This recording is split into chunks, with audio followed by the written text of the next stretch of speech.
नमस्ते। कभी सोचा है कि हम अपने आसपास की दुनिया को देखते कैसे हैं, या वो कौन सा जादू है जो एक शीशे में हमारी हूबहू तस्वीर बना देता है। आज हम निकलेंगे प्रकाश के एक कमाल के सफर पर और इन्हीं सवालों के जवाब ढूंढेंगे। तो चलिए इस सफर की शुरुआत एक रोजमर्रा के सवाल से करते हैं। कभी एक नए चमकदार चम्मच के अंदर झांका है? उसमें हमारा चेहरा उल्टा क्यों दिखता है? अजीब है ना? बस यही वो पहेली है जिसे आज हम मिलकर सुलझाने वाले हैं। ठीक है, तो इस पहेली को सुलझाना है तो सबसे पहले इसके हीरो को समझना होगा, यानी कि प्रकाश को। आखिर ये लाइट है क्या? सीधी सी बात है, ये एनर्जी का एक रूप है जिसकी वजह से ही हम चीजों को देख पाते हैं। अब जरा सोचिए, हमारे आसपास जितनी भी चीजें हैं वो या तो खुद की रोशनी पैदा करती हैं या फिर किसी और की रोशनी हम तक पहुंचाती हैं। बस इसी को हम प्रदीप्त और अदीप्त वस्तुएं कहते हैं। प्रदीप्त मतलब जैसे सूरज हो गया या एक जलता हुआ बल्ब, इनकी अपनी रोशनी है। और अदीप्त जैसे ये मेज या चांद, वो तो बस सूरज की रोशनी को हम तक रिफ्लेक्ट कर रहे हैं। अच्छा, और चीजें प्रकाश के साथ करती क्या हैं? इस बेसिस पर भी हम उन्हें तीन तरह से देख सकते हैं। एक होती है पारदर्शी, जैसे शीशा, प्रकाश सीधे आर पार। फिर आती है पारभासी, फ्रॉस्टेड ग्लास जैसा, कुछ कुछ प्रकाश गुजरता है। और आखिर में अपारदर्शी, जैसे लकड़ी, जो प्रकाश को पूरी तरह से रोक देती है। तो जब प्रकाश किसी ऐसी चीज से टकराता है जो उसे रोक दे, तो क्या होता है? सिंपल, वो बाउंस करता है, या कह लें कि परावर्तित होता है। अब चलिए इसके पीछे का जो सिंपल सा नियम है ना, उसे समझते हैं। जरा इस डायग्राम को देखिए। मिरर पर जो किरण आ रही है उसे कहते हैं आपतित किरण, और जो टकराकर लौट रही है वो है परावर्तित किरण। और इन दोनों के ठीक बीच में ये जो 90 डिग्री पर एक लाइन खींची है, ये एक काल्पनिक लाइन है जिसे हम अभिलंब कहते हैं। बस इन्हीं तीनों का खेल है सारा। और इनका रिश्ता ना बस दो सीधे साधे नियमों पर टिका है। पहला नियम, आपतन कोण हमेशा परावर्तन कोण के बराबर होगा। मतलब जिस एंगल से प्रकाश आएगा ठीक उसी एंगल से वापस जाएगा। सिंपल।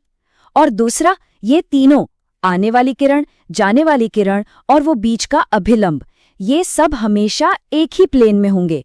बस इतना ही है परावर्तन। लेकिन असली मजा तो तब आता है जब सतह सीधी सपाट ना हो बल्कि मुड़ी हुई हो।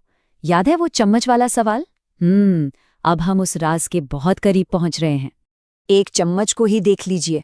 उसका जो अंदर वाला धसा हुआ हिस्सा है ना, वो एक अवतल दर्पण की तरह काम करता है। और जो बाहर वाला उभरा हुआ हिस्सा है वो है उत्तल दर्पण। मतलब एक ही चीज में दो दो तरह के मिरर। तो ये है वो दो मुख्य तरह के गोलीय दर्पण। अवतल दर्पण, जैसा कि आप लेफ्ट वाले डायग्राम में देख सकते हैं, ये प्रकाश को एक जगह पर इकट्ठा करता है। और उत्तल दर्पण, जो राइट वाले डायग्राम में है, वो प्रकाश को फैला देता है। असल में ये दोनों ही किसी खोखले गोले के कटे हुए हिस्से जैसे होते हैं। अब इन दर्पणों को समझने के लिए कुछ शब्द जान लेते हैं। P है ध्रुव, मतलब दर्पण का सेंटर पॉइंट। C है वक्रता केंद्र, मतलब उस काल्पनिक गोले का सेंटर जिसका ये दर्पण एक हिस्सा है। और सबसे जरूरी F यानी फोकस। ये वो मैजिक पॉइंट है जहां सारी समानांतर किरणें आकर मिलती हैं। तो सवाल ये है कि क्या हम पहले से ही पता लगा सकते हैं कि इन दर्पणों में छवि कहाँ और कैसी दिखेगी? जी हाँ, बिल्कुल। और इसके लिए भी कुछ बहुत सिंपल से नियम हैं। हमें ज्यादा कुछ नहीं करना, बस प्रकाश की कुछ खास किरणों का रास्ता फॉलो करना है। जहां ये किरणें एक दूसरे को काटेंगी, बस समझ लीजिए छवि वही बनेगी। ये बहुत ही पावरफुल तरीका है। चलिए अवतल दर्पण के कुछ केस देखते हैं। मान लीजिए कोई चीज बहुत बहुत दूर है, जैसे सूरज, तो उसकी छवि फोकस पर एक छोटे से डॉट जैसी बनेगी। ये छवि वास्तविक होगी, मतलब इसे स्क्रीन पर देख सकते हैं, और उल्टी होगी। अच्छा, अब अगर हम वस्तु को थोड़ा पास लाएं और ठीक वक्रता केंद्र C पर रख दें, तो कमाल की बात यह है कि छवि भी ठीक C पर ही बनेगी। ये भी वास्तविक और उल्टी होगी। और ये एक स्पेशल जगह है, सिर्फ C पर ही वस्तु और छवि का साइज एकदम सेम होता है।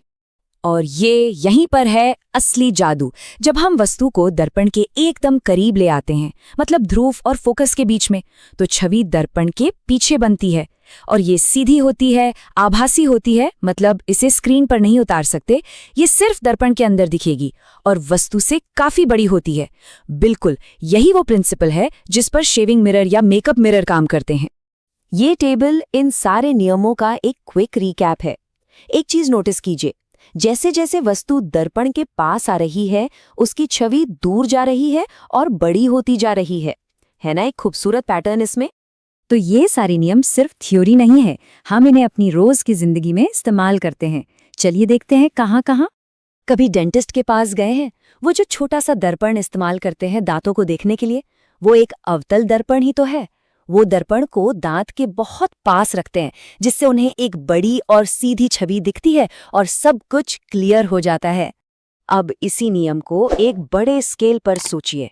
सौर भट्टियां, यहाँ बड़े बड़े अवतल दर्पण सूरज की किरणों को, जो बहुत दूर से आ रही हैं, एक छोटे से पॉइंट पर फोकस कर देते हैं और इससे इतनी जबरदस्त गर्मी पैदा होती है कि उससे खाना तक पकाया जा सकता है। और दूसरी तरफ गाड़ियों के साइड मिरर, वो उत्तल दर्पण होते हैं। वो प्रकाश को फैलाते हैं, जिससे ड्राइवर को पीछे का बहुत बड़ा एरिया दिखता है, ज्यादा व्यू मिलता है। इसीलिए तो उन पर लिखा होता है, objects in mirror are closer than they appear. तो चाहे वो डेंटिस्ट का छोटा सा औजार हो या चम्मच हो या एक बहुत बड़ी सौर भट्टी, इन सब का व्यवहार एक बहुत ही प्यारे से सिंपल से फॉर्मूले से कंट्रोल होता है। और ये रहा वो सूत्र, दर्पण सूत्र। 1/v + 1/u = 1/f। यहाँ u है वस्तु की दूरी, v है छवि की दूरी और f है फोकस दूरी। जरा सोचिए, अभी तक हमने जो कुछ भी देखा वो सब कुछ बस इसी एक इक्वेशन में समाया हुआ है। तो जाते जाते एक सवाल छोड़ता हूँ, अगर प्रकाश जैसी जटिल चीज के बर्ताव को इतने सिंपल से सूत्र से समझा जा सकता है, तो जरा सोचिए हमारी दुनिया में और कितने ऐसे ही खूबसूरत छिपे हुए नियम होंगे जो हर चीज को चला रहे हैं।